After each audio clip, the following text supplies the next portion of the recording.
Waheguru Ji Ka Khalsa, Waheguru Ji Ki Fateh. My name is Asha Marie Kaur, and I'm here today to talk to you about the Persian poetics of Guru Nanak Sahib. So I think Persian has always occupied a kind of intriguing space for me in Sikhi. I think that most Sikhs, maybe even almost all Sikhs, have an awareness that this language plays a role in our history, in Sabad, in the Guru Granth Sahib. But there's also a deep curiosity as to what that role actually is, and a really incredible opportunity to really learn what that is, because I don't think we have an articulation of what it means for this language to have this space, and what it means for many of our names may come from this language, but do we know why it's there? So to start off, I think it's very important to understand the vastness of Persian and Sikhi, and how this language has played a role in Sabad from the beginning to the end of the Guru period, from the beginning to the end of the period of the Bhagats. More people are aware of Guru Gobind Singh's knowledge of the Persian language. He penned the Zafarnama to Emperor Aurangzeb. This is perhaps the most salient line from the Zafarnama. Chun kar az hame hilat dar guzasht, halal est burdan ba shamshir dast. When all other methods have been exhausted, it is pious and just, it is halal to raise the sword in a hand. Less Sikhs are aware of Guru Nanak Sahib being equally proficient in the language. Guru Nanak Sahib was taught as a young boy by Maulvi Qutbuddin, who taught him the Persian language. Guru Nanak Sahib was way ahead of most of us, learning lots of languages, learning Sanskrit, learning Lenda, learning Persian. Likewise, the Bhagats all were proficient in Persian, from Kabir in the 1200s all the way to the 1700s. So there's kind of a misunderstanding here. A lot of people say, we have Persian in Sikhi because the Mughals spoke Persian. Kabir was writing hundreds and hundreds of years before the Mughals arrived. What's interesting is, likewise, Bhagat Namdev never met a Mughal in his life, but there are lines in Gurbani where they talk, it's often translated as him talking about the Mughals. Actually, that's supposed to be the Mongols. So there's kind of, we've given the Mughals too much credit. We've said they've existed forever. They've been there the whole time. So what do we actually, let's go into Sabad. Let's understand what we see when Guru Nanak Sahib uses Persian, and then we can piece together the context, when the language arises, why is it being used. One thing we see a lot in Persian Sabad is the royal court. Sag Nanak Diban Masana Nitcharai Savaya. Nanak is the court's dog, ever increasingly intoxicated. We see references to kings and rulers who were oftentimes corrupt, as Harinder Singh reminded us. Hamzir Zamin Dunya Piran Shekar Raya. Miravad Badi Shaha Afzun Khudaye. We question wealth. Guru Nanak Sahib was lucky enough not to have to live through capitalism, but it was beginning, and we see the commentary on that. Parande Nagir Azar, Darakta Abaskar. A bird does not grasp gold, it wishes upon trees and water, and we should too. We see Abrahamic references. Man Saramui Azrael Gerefte, Dilihi Chanadani. Azrael has grabbed the tips of my hair. O mind, you know nothing. This is the Rahal line. Now I say Abrahamic references because Azrael, who is the angel of death in Islam, Judaism, and Christianity, is not actually referred to as Azrael in the Quran. He is referred to as Malak al-Maut. So this is actually a reference to Christianity and Judaism as well, which I think is something to remember, that we have a whole world out there that stretches across South Asia and beyond as well. Then, of course, we also see references specifically to the Quran and Islamic practice. Meher Masjid Sidaq Musalla Haq Halal Quran. Let compassion be the mosque, conviction the prayer space, pious truth the Quran. Panjvak namaz guzari.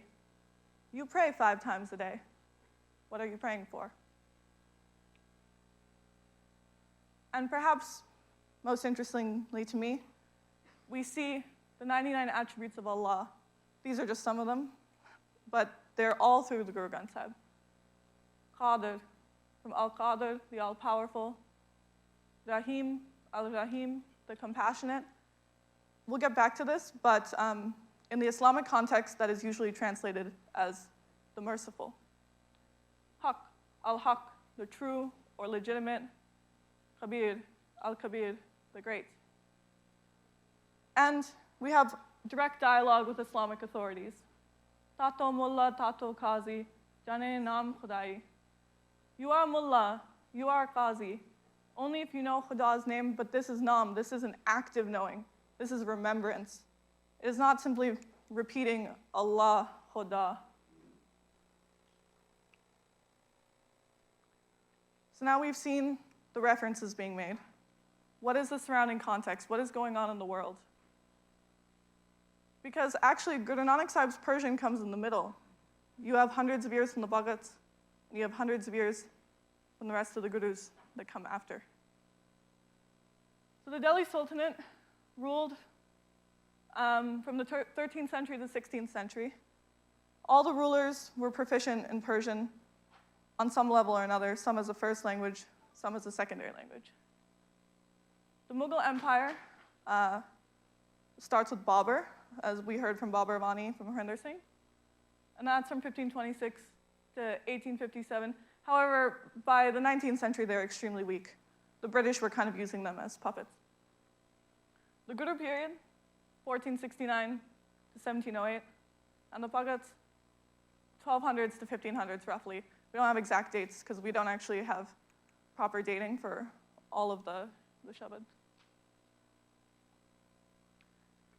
So we have kind of common knowledge in our community, right? Why did Guru Nanak Sahib speak Persian? Was it perhaps because he was traveling and adopting the languages of those he spoke with? This is a half-truth. This is a wonderful map that we have created of the journeys of Guru Nanak Sahib.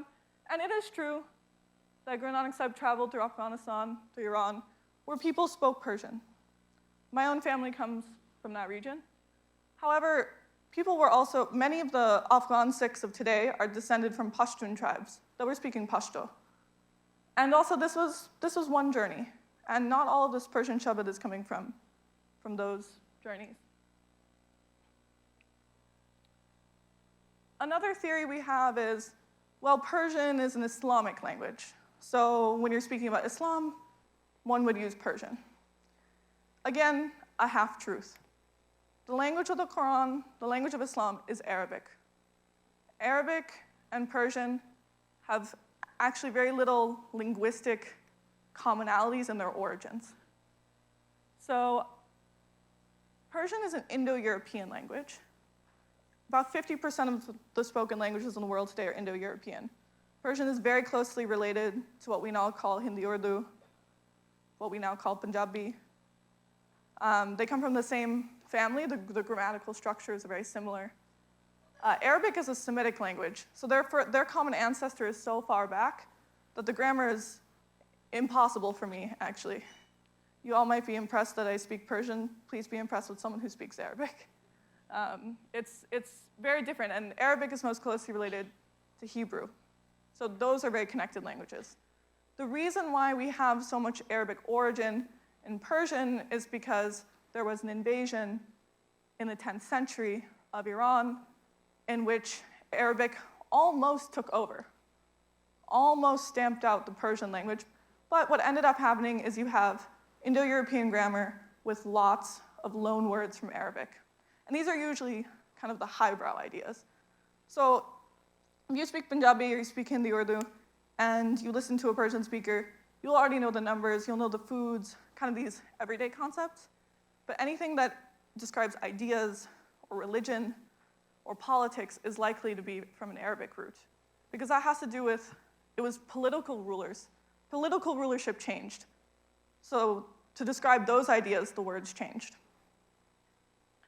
Now, in the context of South Asia, Persian was used to connect a very vast area. Things were not as interconnected back then.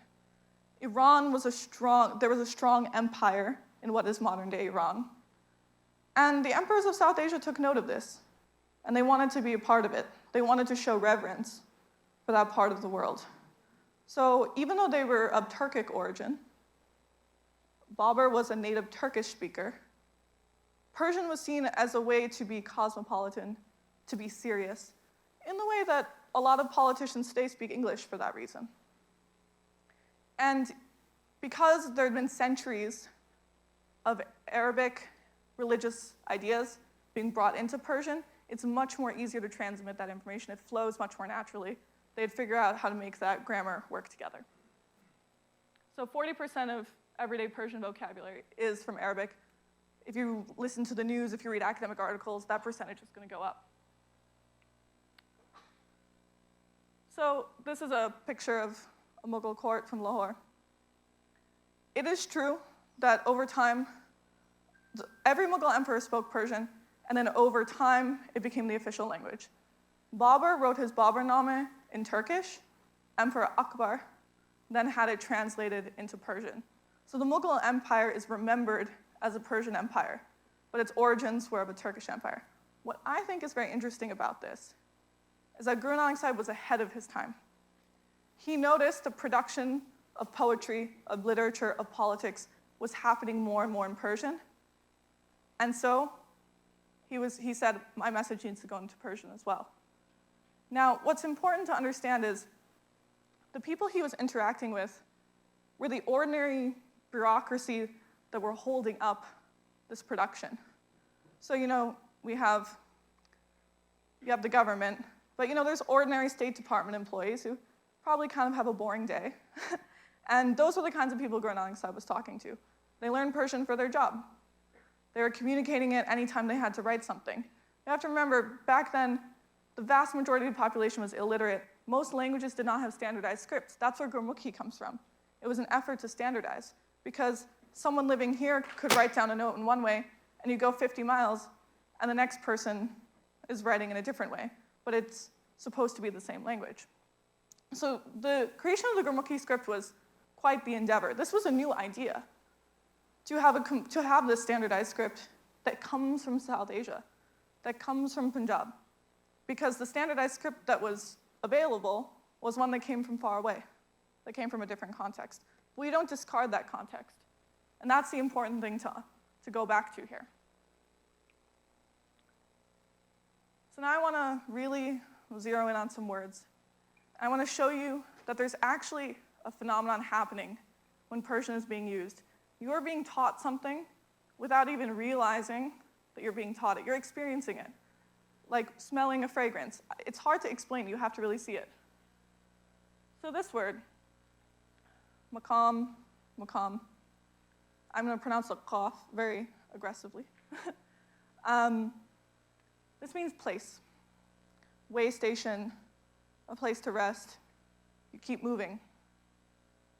And in Yekaraj Guptam, perhaps the most well-known Sabad of Guru Nanak Sahib in Persian, he says, Dunya maqam fani, tahqiq dildani. The world is a temporary abode. You know this, certainly in your mind.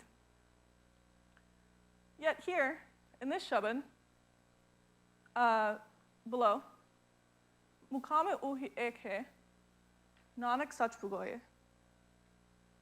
So here you start to see Mukam is referring to permanence. But how could it be that a place that earlier was fleeting and temporary has now become permanent? And this actually happens in the Shabad. Like the meaning starts to change as Mukam is repeated over and over again. So I had to go digging because I was very perplexed. Harinder Singh wanted answers, but was giving me questions. I wanted answers, yet we're going in circles. So I looked into Sufism, into the Islamic understanding of maqam. And in the Sufi tradition, where people are trying to get in touch with the transcendent, there's two modes of connecting, hal and maqam. Hal is, even today, when you say, how are you in Farsi, you say, hal shama chatare, like, how is your state of being? When you are connecting with the one through hal, it's not something you can control. It's something that strikes you, and you feel this sense of euphoria, and you get something out of it, but it is somewhat temporary, and you can't control when it happens, but you are supposed to learn something from it. Maqam refers to the levels of connection in Sufism. So you'll get to one maqam, you'll learn more, you'll connect deeper, and then you make it to the next maqam. And a maqam is stable. You can't lose the level, you can't go down. You're only going upward and upward and upward. So yes, it's a way station, but it's something that can't be taken away from you. So what Guru Nanak Sahib is telling us is that Ik Onkar is the ultimate maqam. Once you have access to Ik Onkar, no one can take that away from you. You have achieved a very stable home, a stable place to exist. But he doesn't say all this. He doesn't lay it all out for you for two reasons. One, he wants you to think on your own. And two, he was speaking to people who already had this context because they were Muslims. Many of them were practicing Sufis. So we know the kind of audience that was intended. So let's look at some other ways we're secretly learning without even realizing it when we read Persian Sabad. So over here, I have put some words that come from the Islamic context. And here's Ik Onkar, just to remind us what we're connecting back to. First word, Qudrat. Qudrat comes from the root qadr, powerful.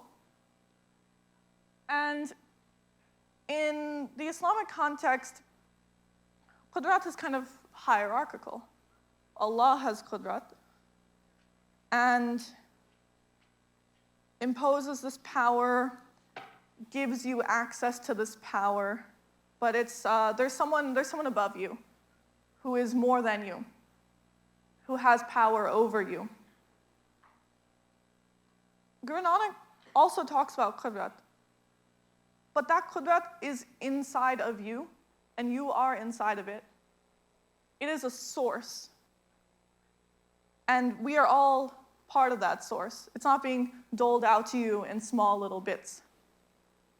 So Guru Nanak Sahib says, my ability to create, Tavana man, that is the root for ability in Persian. Even today, if I can do something, that's the root for that sentence, comes from your power and vice versa.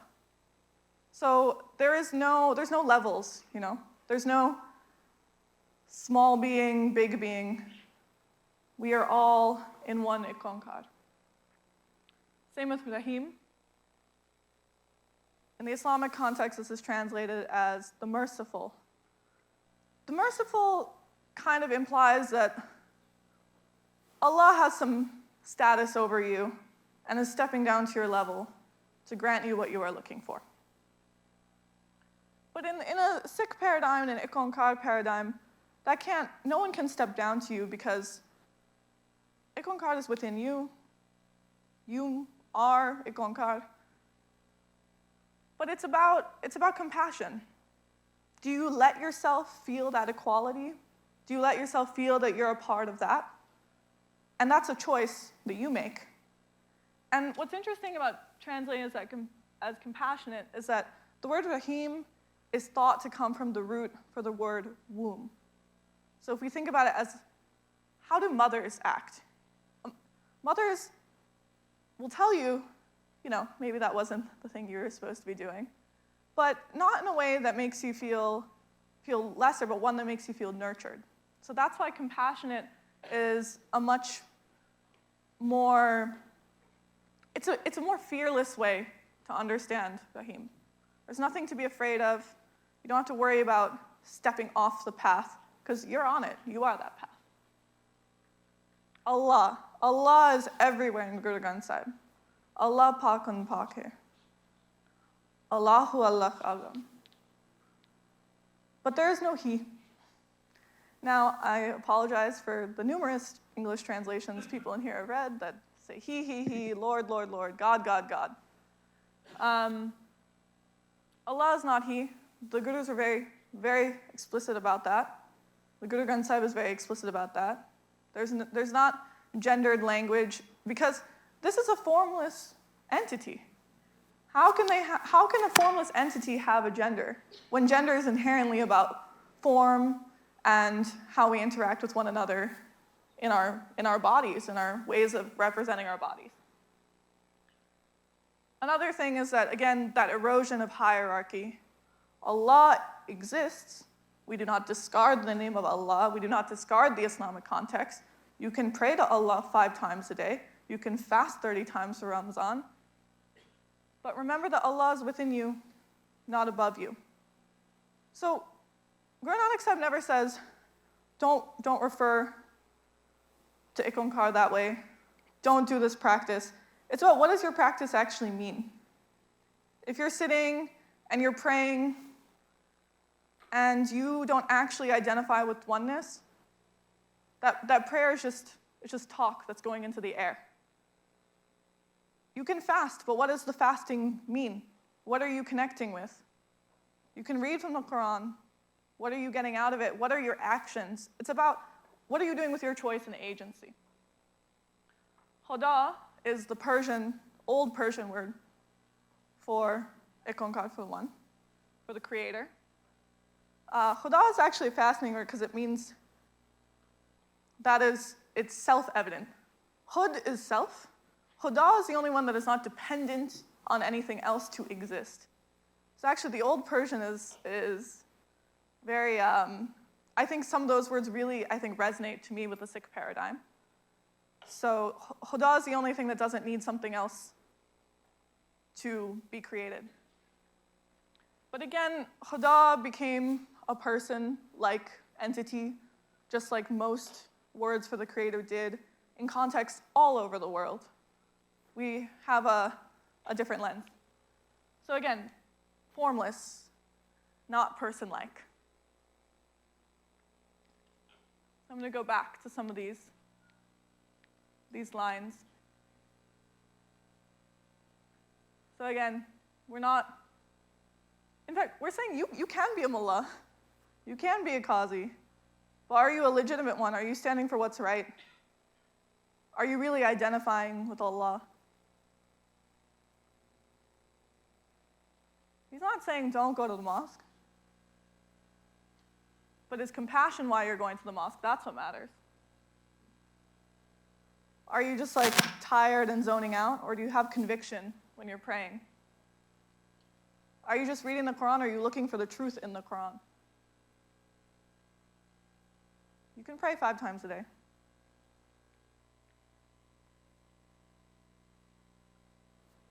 Guru Nanak Sahib speaks to people in the way they can actually imagine it.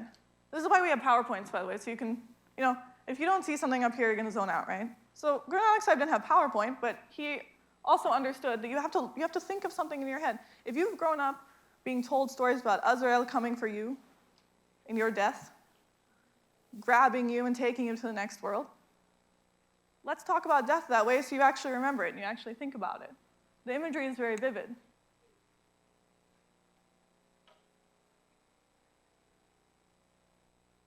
And this is, to me, an anti-capitalist message here. You can interpret it as you will. Again, the reverence for nature, that's where you find the one. And critiques of power. This word, afju, afzun, is really powerful. It means the thing that has greater levels, the thing that remains, the extra, the unspoken, the stuff that is around us. It's a very powerful word. And I think this slide is also really important for me to explain something about the linguistics happening here. You may have noticed that the way I read is very different from the Gurmukhi and the English transcription. And when we're looking at the Zafarnameh, it is not. This is because Persian was changing through these hundreds and hundreds of years. And Guru Nanak Sahib uttered Persian in the way the commoners spoke it. So though it was a political language, he wasn't speaking as the head of state, he was speaking as the average employee. And therefore, some of the sounds that standard Persian letters make were not in existence yet. Some of the grammar is different. Many of the vowels are different. It's something that Dr. Manjeet Singh said that really stuck with me is that we have a recording and we can press play and we know exactly what people were saying. And this is very powerful because there is very few places in the world and study of the Persian language where we have that, because everything in Arabic script was written the way the head of state spoke. It was standardized, and that kind of linguistic flavor was erased, and those choices were erased. Also, when Persian is embedded in Gurbani, there's grammatical structures of Gurbani that work with it and kind of create new meaning and new language. So we have this is, I think, I can't think of many other examples of where the Persian language, which had the Arabic script imposed upon it, was then moved to another script. That we took the essence of something and recaptured it.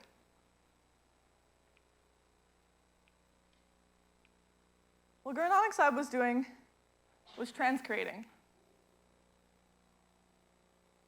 Taking a language that had a political context and saying, I also have the right to speak in this. You have the right to think in this language. You will understand me. And you have the right to practice your religion, but listen to me. Hear me out in the way that makes most sense to you. So when he went to Makkah and spoke in Persian, that's not necessarily because the people there were Persian speakers, but there were a lot of Arabic ideas that could be put into Persian that could be understood more easily that way. And that meant that the message actually stuck with the mullahs and the qazis that he interacted with. That is why they bowed in reverence. And this is very controversial. It is, because the Arabic has a supremacy in Islam and in the Quran. And here we are associating Islam with Persian and then also taking Islamic context out of Arabic. But it was done with so much love that actually it's not that controversial. The Islamic world is also is excited to hear this message as well. And I think that's something I really want everyone to understand and to kind of leave this room with. That this is a bridge. It was a brave stance to take, to use this language. And there's so much potential when we understand how to balance our different contexts, but stay true to our convictions and to speak up politically. And that's what we're all doing here today. This conference is in English. We can't translate everything from Sikhi perfectly into English. We have to make choices. And we have to be very careful and firm in our words, and we have to stand by why we chose to say something and how we chose to say it. So we are all actually walking along with Guru Nanak Sahib, and it can be difficult. You may stray away. The point is not to be peaceful and passive, but to constantly be making those active choices and speaking truth to power in the way that they will take you seriously. So with that, that's the Persian voice of the Guru. We will be doing more transcreation of the Guru Nanak Sahib Shabads, and also moving on to the Bhagats and the other Gurus, because we want to capture the whole essence of this language in Sikhi. Waheguru Ji Ka Khalsa, Waheguru Ji Ki Fateh.